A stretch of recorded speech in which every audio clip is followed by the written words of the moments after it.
Hello everybody and welcome to my second of 3 videos on the Canon EOS Rebel T5. Also called what was it called? I don't have it written down twice.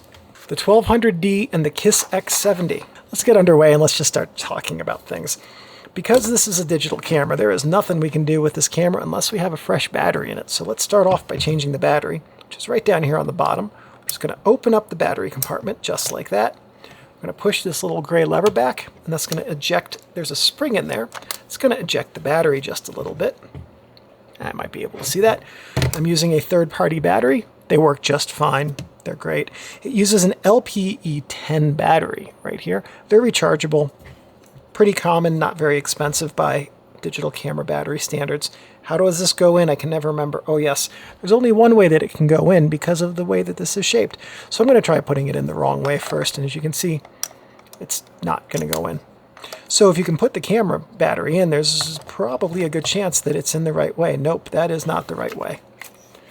Definitely got to put the contacts down towards the inside of the camera, just like that. And now the camera's battery has been changed and we're ready to start doing things. Next thing, let's talk about how to mount and remove lenses. First, we're going to have to take the body cap off to mount the lens. Now, as you can see here, there are 2 dots. There's a dot and a square. These are your mounting indexes or indices. Red dots are for EF mount lenses, like this one right here, which has a red dot on it. White squares are for EFS lenses, which I somehow don't have one of. Wait, yes I do. Where is it? EFS lenses have this white square as the mounting index. So if you are using a lens that has a white square, what you do is you line up the white square with the white square, turn it clockwise, turn it clockwise until it clicks, and now you have mounted your lens. To remove it, you just push the lens release button, and if you're not weak, it just comes right off. Okay, there we go. Just turn it counter or anti-clockwise until you can remove it. For EF lenses, you line up the red circle with the red circle, turn it clockwise until it clicks, and now you have installed your EF lens. All right, we've got a lens and we've got a battery, so we're ready to go take photos, right? Not quite. First, we need to put in a memory card. Where is the memory card slot on this? I didn't call it out. Oh yeah, I think it's down here. And there's the memory card slot in the battery chamber. Completely forgot to mention that. This camera can take SD cards. There are different classes and standards of SD card. SD, SDHC, and SDXC are the 3 that this camera can take. This is an SDHC. It can use UHS-1 cards, but because this camera itself is not UHS-1 compatible, the write speeds are slower. The manual recommended that for movies, a Class 6 SD card is recommended. So this is a UHS-1 card, Class 10. This is actually overkill for what this camera can do. So one of the main differences in SD cards is the maximum capacity of the cards that apply to that standard. SD, SDHC, and SDXC have different sizes. So SDXC capable cameras, which this one appears to be, can take memory cards that meet that standard. Now, I put in my largest memory card, which is a 512 gigabyte memory card, and the T5 handled it just fine. So being a smaller megapixel sensor camera, you will definitely not need something that big. I'm putting a 16 gigabyte card in here. Just gonna slide it right in there like that. Close the battery chamber and door, and now we have changed out the SD card. Just a reminder, if that lamp is on, don't remove the SD card because that means that the camera's writing to it and you'll mess up your SD card or at least lose some images. Next thing we're going to talk about is this guy right here, the flash hot shoe. So there are 2 different ways to use a flash on this camera. You can use the pop-up flash, like that. Still love doing that. Always will. Anyway. The other thing you could do is you could use a flash that you connect to the camera's hot shoe, like this. Or if I actually make it so that you can see the thing, like this. Yes, I am a little bit too close here. Let's change that. All right, that looks a modicum better. Okay, So to use the flash, you can do one of two things. You can either use the pop-up flash that's on the camera, or you can plug one into the hot shoe right here and use that. The flash sync speed on this camera is 1/200th of a second and slower. So what does that mean? The way that the shutter speeds in this camera are controlled are by a focal plane shutter.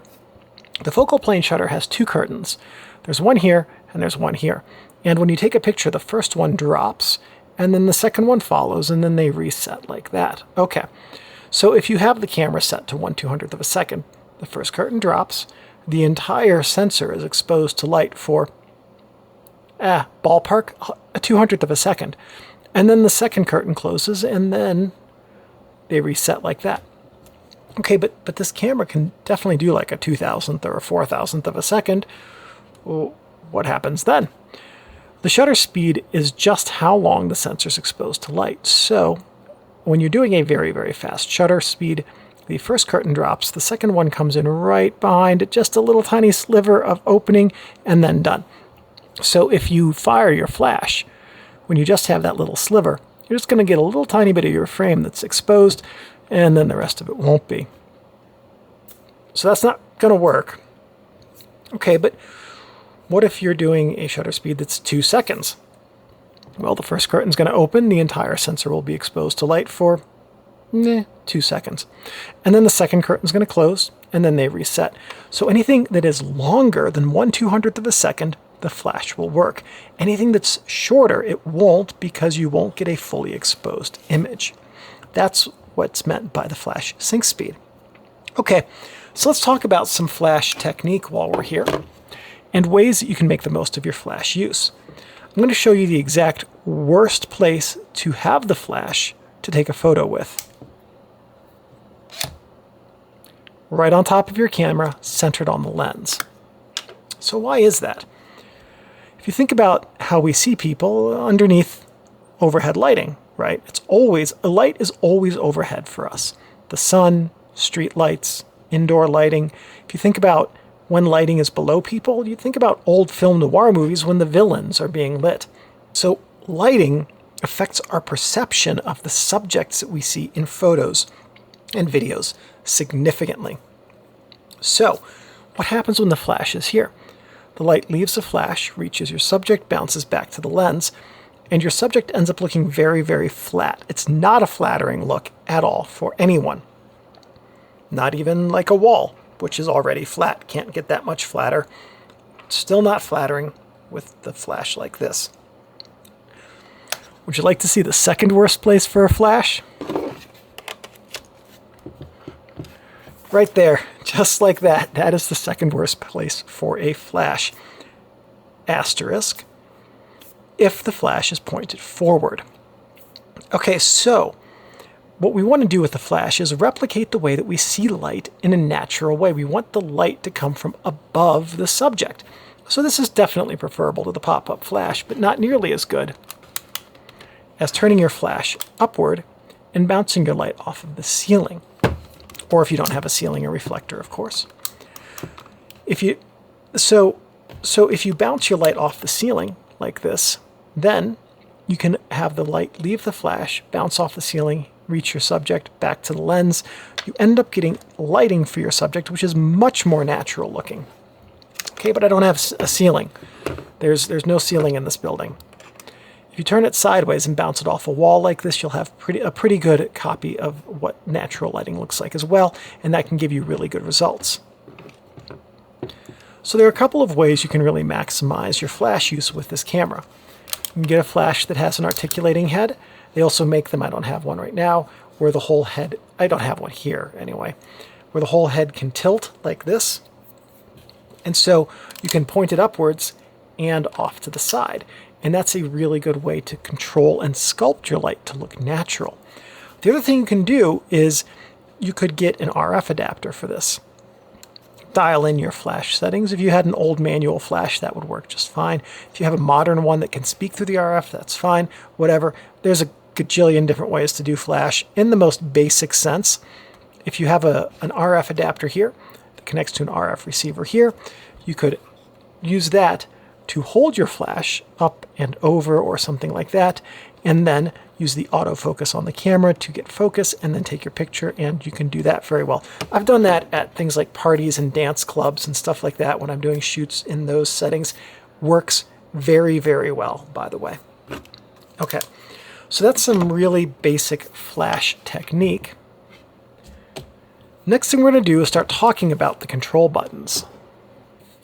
Okay, most important control button we're going to have on this camera is the mode dial right here. And with this button, with this dial rather, we can select the shooting modes that the camera is going to use. So M, AV, TV, and P are your standard shooting modes. Manual, aperture value, time value, or aperture priority, shutter priority as they're called generally. Program. These are different types of scene modes. We'll go through these in a moment. We're going to start right up here with M, because we're there. Okay. With M mode, you control everything. If you make a mistake, camera don't care. It's going to do what you tell it to do, whether that's right or wrong. When you are in M mode, you use this dial right here to adjust your shutter speed. If you want to adjust your aperture, so we're going to adjust the shutter speed with the front dial right here. If we hold down the AV button, you can see those yellow arrows switched over here. Now we can adjust the aperture with the front command dial. So when you look in your viewfinder and when you look on the LCD screen, there is generally speaking going to be some sort of white dot underneath this meter right here. It disappears often very quickly. But that white square, if it's like that right underneath that center indicator, tells you that you have a proper exposure. Dumb luck, by the way, that I had a proper exposure. I was just randomly dialing the wheel. I don't know how I got a proper exposure. Anyway, if you don't have enough light, the dot's going to go this way. If you have too much light, the dot's going to go that way. And you just have to adjust your shutter speed and aperture to get the proper setting. Oh, that's how I got the proper exposure, because I'm in ISO auto for some reason. Anyway, this video has gone off the rails. So that's full manual mode right there. Basically, you control the aperture and the shutter speed, and the camera does what you tell it. It can know you're wrong. Doesn't care. All right, AV, aperture value or aperture priority, as it's called. With the command wheel right here, you're going to set the aperture. The camera's going to look at the scene and say, okay, this guy's put in this aperture. I'm just going to give him this shutter speed, and it will make the exposure turn out well. So you control the aperture, the camera controls the shutter speed. TV, or shutter priority. It's the same, but exactly the opposite, in that you control the shutter speed with the command dial, and then the camera is going to pick the best aperture to give you the image that you want. So where are these useful? TV, if you want to intentionally control your shutter speed, either have it be very fast or very slow. Aperture value is the one where I do 90% of my shooting. I'm very, very focused on what the aperture is and the depth of field. That's a big bugbear for me. So if you want to control the depth of field on your image, you want to shoot AV. If you want to control how long the shutter speed is, you shoot TV. P is program mode. P is basically where the camera is going to determine for you your shutter speed and your aperture. But you can also program shift. So let's get the display back on. We'll switch into program mode. Here we go. Now, yes, thank you.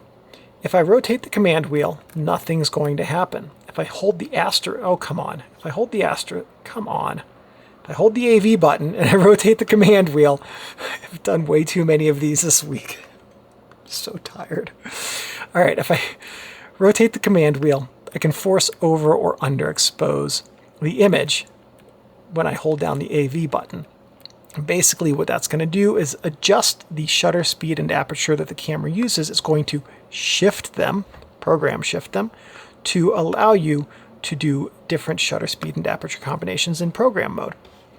That right here, the green box, is called A+, or Automatic Plus, I think is the actual name for it. Let's find out. Scene Intelligent Auto. I got it right. Okay. See, what Scene Intelligent Auto does is you have no control over anything. The camera's going to look at the scene. It's going to say, oh, this guy's taking a photo of a thing that is this thing. And I'm going to use these parameters, and we're just going to go with that. This is fire and forget, you have no control. Okay, this next one here, these are called your scene modes, by the way. And all of these use different preset parameters within the camera to achieve effects that are flattering to this type of subject. All of these parameters are ones that you can set yourself, by the way. So if you understand what these scenes do, you could actually replicate them and probably improve upon them, frankly, by using these 4 modes up here. Okay, no flash. This disables your flash. So if you are, for instance, at your kid's play or at a museum or something like that, and you don't want your flash going off, you can use this and guarantee that the flash will not fire. Creative Auto is a scene mode that gives you some creative control over how the camera is going to function. So if we hit Q, now we're in the Creative Auto setup. So these are different settings that we control. Standard setting is your standard Creative Auto setting. These other options are image toning settings. Vivid colors, which is more saturation and more contrast. Softness, I think that's a little bit less saturation and also less sharpness. Basically, it's an algorithm to make the images a bit softer. Warm adds a bit of a warm tone to your images. Intense, I'm not going to lie, I don't know exactly what this one does, but it intensifies your images. Cool's going to add some cool tone to your images. Brighter will make your images a bit brighter. Darker does the same thing, well, but exactly the opposite. It makes your images a hair darker. And monochrome will make your images black and white. One thing to bear in mind with all of these is that when you apply them, you're not going back to neutral or standard. So if you apply monochrome and you're like, ooh, I opened this camera up and it's just a whole bunch of pictures of different fruit and it's a great photo and it's black and white, yeah, it's going to stay black and white. There's no undoing that. So if you're going to select one of these, make sure it's intentional. Okay. Now we're going to go down here, background blur, which is sharper over here, softer over here. Honestly cannot tell you whether or not this is an algorithm in the camera that's doing it or if it's doing it with the aperture. Maybe a bit of column A, a bit of column B. Honestly, don't know. Anyway, what this does is increase or decrease the amount of blurriness in your background. Come on. I just need a little bit more life out of the battery. Drive mode is your single shot, continuous, self-timer, or self-timer continuous. So you can select what type of drive mode you want as you create your own Creative Auto profile. And then flash firing would be auto, flash, no standard flash, or no flash. So that if you are creating your own Creative Auto profile, you can pick how you want your flash to be fired or not. So basically, what Creative Auto does for you is it allows you to say, hey, there's all these different scene modes down here, but the one that I need isn't really in here, so I'm going to create my own. And that's just a way to have some creative control over automatic scene shooting. This one right here is portrait mode. So portrait mode basically is designed to set your portraits up to look their best. With this, if you have a zoom lens like the Kit 18-55, you want to set it at the 55 length. If you have the 70-2, whatever it is, you want to set it at 100 or further, 100 millimeters or further. Basically, you want to use a slightly longer lens. So the other thing you want to do to set yourself up for a success with a portrait photo is to have your subject 9 or 10 feet away from whatever's behind them. The camera is going to shoot with a wider aperture, just wide enough to get your subject and only your subject in focus. So using the long end of your zoom or a telephoto lens will give you better subject isolation just due to the physics of lenses, and setting them away from the background will only help the results be better. Landscape is landscape mode. I'm saying this a lot, I know, I apologize. It's exactly the same, but the opposite. Whereas the portrait mode was used for longer lenses and larger apertures, landscape is best used with shorter lenses, or say the 18mm length of your kit zoom lens, And it uses a small aperture so that you get a maximum depth of field from right in front of the camera to the beginning of space and time in focus. This is close-up photography, and basically what this does is this benefits from, again, the 55-ish millimeter range of your kit zoom, or a macro lens would be a very good option here. And this controls the camera to set it up to focus towards the close end of your lens's focus range. And what you're going to do with this is try to get as close as you can to your subject, and that's where this setting is going to work the best. That's sports. Sports is for, please say sports. It's for sports. It is. Okay, so basically what this is going to do is this works best with a telephoto lens. Something like a 200 millimeter would work very well because this is designed for you to be away from the action. I believe this one disables the flash as well and shoots with a wide aperture with the intent of having a very fast shutter speed to freeze motion. This is called night portrait because there's a little person there with a star in the background. That's how you know it's at night, even though the sky is white. I guess this person's just in a city, which explains why they can only see one star and the sky is white.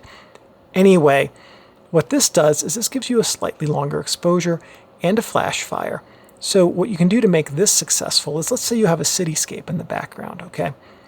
You can have your friend sit on a bench, and you can use a tripod or the railing of a fence or handrail or whatever to keep your camera steady. Use this, take a photo, the flash will fire. Make sure your friend stays sitting until the camera has finished its photo. And then it takes a slightly longer exposure, and then the flash illuminates your friend, and then the long exposure illuminates, say, the lights of the city behind them. So this is really good for getting a photo of a friend with a city in the background at night. There are other similar uses, but they're all at night and involve a person, which is why it's night portrait mode. So you can set this up for success by making sure your friend doesn't move, because if they do partway through the exposure, you won't be able to see it, but any lights that are behind them will show through them, and that's a bit weird. And then we have movie mode, and that records movies, and it starts and stops them when you push this button right here on the back. That's the flash pop-up button, and you guys already know what that does because I keep pressing it because it is so much fun. Oh, is the battery finally dead? There we go. So much fun. Okay, anyway, back to serious work. Let's talk about all these buttons on the back of the camera. Okay, first thing that we're going to talk about here is now that the battery has magically been recharged, totally not swapped out between takes. Anyway, we're going to talk about the quick control button here. In PAS and M mode, this will bring up different features that you can adjust. So I'm in full manual mode right now. By hitting the quick control button, I can pop into all of these different settings, and using the front command wheel, I can do all of the different things that are in here. Adjust the aperture, the shutter speed, not the program mode because that's only done with the dial. No, this is not, oh goodness, this is not going down as my best video manual ever, I promise. Anyway, okay, you can even open up the flat compact. I don't even know where we're at anymore. Okay, so in quick command mode, here we go. You can scroll through the different things, and using the front command wheel, you can select them. White balance, this is your image toning. Manual focus is selected differently. It's selected on the lens, so you can't control it here. But basically what you can do with the Q button in each of the modes, you have the ability, you can control the different parameters that you can control through here. Okay, so that's what that does. In the scene modes, the Q button allows you to adjust the way in which those specific scenes function. So let's go here to close-up. And we're going to hit the Q button. And now, if you remember from Creative Auto, we had this menu. This is the same menu as we had in Creative Auto, basically. And you can adjust some of the different settings. daylight, shady, cloudy, tungsten light, basically the type of lighting you're going to be using for this setting, and so on and so forth. You get these same exact settings or similar ones. They'll be grayed out with some, like they are for this one. Oh no, they aren't. Here we are. Anyway, you'll get the option to adjust these settings same way that we saw in the Creative Auto demonstration for each of your individual scene modes as well. All right, next we're going to talk about the AV button right here. Now we saw it in full manual mode. If we push this down, the command wheel goes from adjusting the shutter speed to the aperture. Okay. So what about the AV button when we're in aperture priority mode? You can see here where the yellow indicators drop down to your exposure compensation dial. Now using the command wheel, and this is the same for program and shutter priority, allows us to intentionally over or underexpose the image, which we can do to compensate for lighting conditions or creative effects, or just to bracket images manually if we wanted to do that. So that is what the AV button does. Those are the two things. The ISO button allows us to adjust the ISO, so we can pick anything from auto to 6400 if we want. And then we hit set to select it. The drive mode button selects the different drive modes. Single shot means you can push the shutter button down and hold it down until the literal heat death of the universe and the camera will never take another shot. Continuous shooting takes as many shots as the camera can manage as long as you hold the shutter down. When you underrun the buffer, the continuous speed will drop, and you can keep doing that until you fill up the memory card. Self-timer, shorter self-timer, self-timer with continuous shooting, and what this will do is this will count down between the different shots and take a photo every time that the self-timer is done. This is basically like if you wanted to do a time lapse, let's say, you could do that. The white balance button down here on the bottom, allows you to adjust the white balance to different presets. So auto white balance is pretty good. White balance on cameras is new, is pretty well advanced, and it's good at recognizing what's going on in the scene and adjusting the white balance. But you could force it to doing daylight, shade, cloudy, tungsten light, fluorescent, or flash light. Flash is very, very blue. The xenon light from a flash is very blue. So this adds a lot of amber to the image. If you wanted to, say, for instance, shoot a Michael Bay movie and make everything look like it's Florida in August and Michael Bay was let loose with no one to tell him no, all you'd have to do is set this to flash and all of your images would be unpalatably orange. And then custom white balance we will talk about a little bit in video 3, and this is how you would select the custom white balance that you would set. We're just going to leave it at auto white balance because, however, I'm honestly never taking a photo with this camera after today. Okay, nothing wrong with it. It's just I have a shelf full of cameras and there are other ones to use. AF button. Where is the... Oh, AF button is right here. And this allows us to select the 3 different autofocus modes. One shot, AI focus, and AI servo. Okay, we're going to talk about these 3. One shot means that the camera will, when you have to press the shutter, the camera will focus on a subject, lock focus, and focus will not change even if the subject moves. AI servo, as long as you have to press the shutter, the camera's autofocus will be active and it will track moving subjects.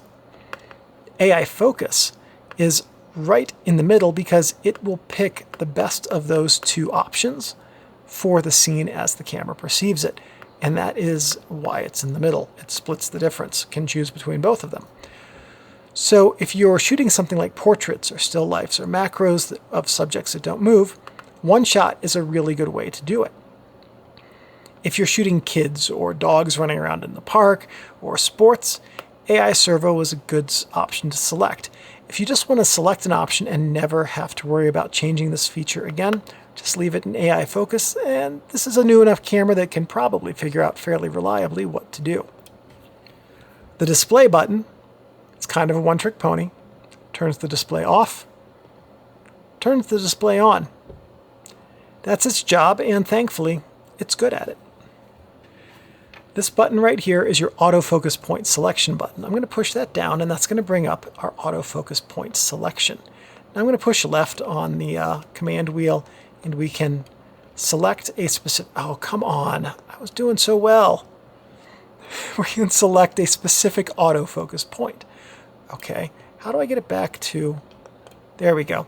And if you want to have all of them be active, then you go to the center one and hit the set button, and that will select all of them. Okay, so how can we use this to our advantage?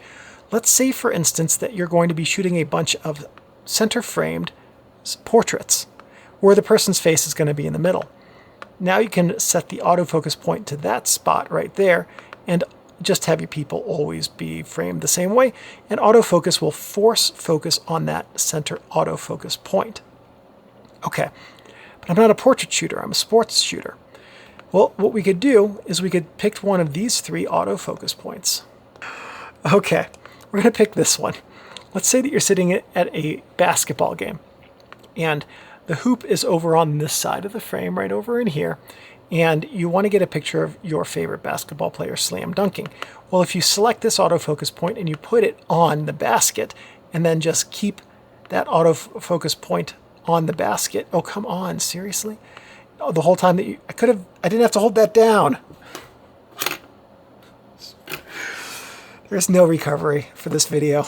Anyway, you could put that autofocus point on the basket, and then when the slam dunk is about to happen, let the autofocus trigger, hold down the shutter button, and get your awesome shot of the slam dunk in the frame. So that's different ways to use the different autofocuses. If you have them all lit up, the camera's just going to pick the best autofocus point, and for a lot of shooting, that's pretty good. Where controlling the autofocus point is beneficial is if you want to tell the camera, look, I trust you, but this is a really specific situation. We're going to do it my way. Okay, so we've literally done everything there is to do with this camera, except take a photo. And that's because everything we've been doing up till now leads to us taking a photo. So you dial in your settings, customize your settings as you see fit, everything you need to do. Then when you're at your situation, your shoot, or out in the field, or at your kid's game, or whatever, and you're ready to start taking photos, then when it comes time to take a photo, you just hit the shutter button,